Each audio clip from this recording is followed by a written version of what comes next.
fire. That meant a lot.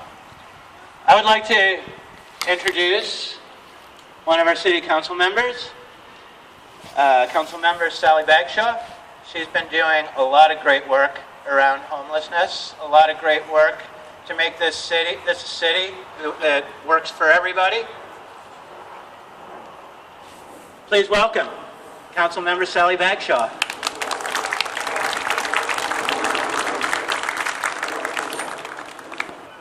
I am very proud and actually humbled to be here together with all of you.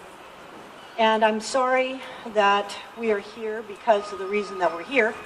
But I do want to say thank you to all the firefighters, to all of you who I've known for many years now. I want to thank you because I know many of you, I know your hearts, and I know that you're here today to stand up for the reason that we are here, to be a compassionate city. So I'm sorry that it happened, but I'm grateful that you are all here with us. So I also am here today to support those many people who I have met here in this park, many of people who I have met at Steinbrook Park or up in Fremont or Freeway. Just so many of our downtown parks where there are people who are camped out, people with their sleeping bags, people who don't have a home to go to have somebody who will embrace them when they arrive, or 3 nutritious meals a day. We pass many of these people. We pass many of these people as we walk. I think of my friend Marvin, who is on First and Marion every day selling real change. And he's told me that as many times as he smiles at people going by, there are people that let their dogs pee on his shoes. He's had people spit at him. And I think of him as a neighbor. I think of him as one of the few people that will smile at me at 8 a.m. every morning when I pass him. So this is the kind of city that I want to change. I want to be in a city where people feel respected and are respectful. And I know we can do that. In this crowd today, there are human services providers. I see Bill Hobson, who deals with mental illness every day. Allison Eisinger, who is here working with homeless folks every day. And so many of you who I know care so deeply. And that you are compassionate and you are here because you want to make this town a place where we are all standing together. And where we all are part of the solution. And that is what I am here today to talk to you about, which is how can we be part of the solution? I know a lot of times that we stand here in a circle or we hold hands or we think that tomorrow is going to be a better place, but we walk away going, how are we going to do it?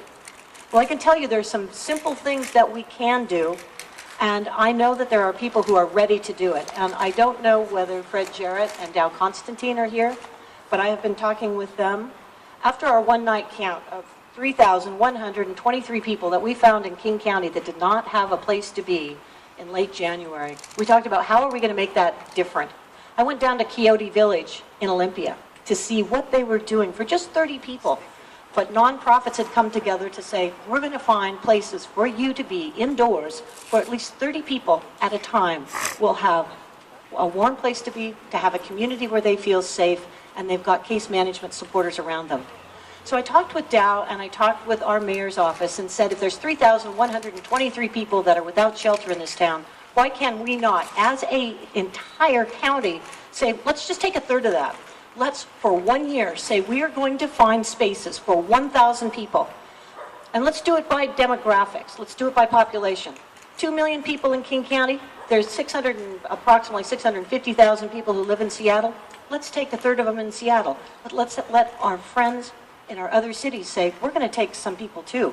We're going to find and build and create places for people who are on the streets today to say, we're going to house you, whether that is in apartment buildings, whether it is opening up homes so people can have an easier time to put people in their basements, in their second bedrooms, to have places where people can be, and we can do it. We can do it now, we can do it this year, and my call is for 1,000 new places for people to be who are homeless this year, to have in our county places that next year we're going to find them roofs over their heads. And there is no reason that in this town, in this county, that we can't do that.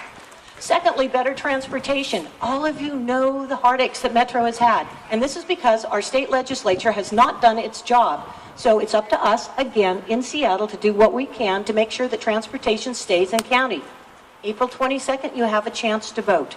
And I am pleading with you to say yes to Metro Transit because that will preserve 600,000 hours of bus transportation around our city and our county. That is not enough. We know it's not enough, but at least we're holding on to what we've got. Thirdly, parks. Our parks, like this wonderful spot, are the great equalizers. Not everybody can join the Seattle Tennis Club or the Seattle Golf Course, but we have in this town 465 parks, 6,500 acres of parks that belong to all of us. And we will have an opportunity this summer to say yes to keeping and maintaining and operating our great parks. And lastly, I want to say thank you again to our firefighters who are every day here for us and what you do. And I want to introduce Chief Dean.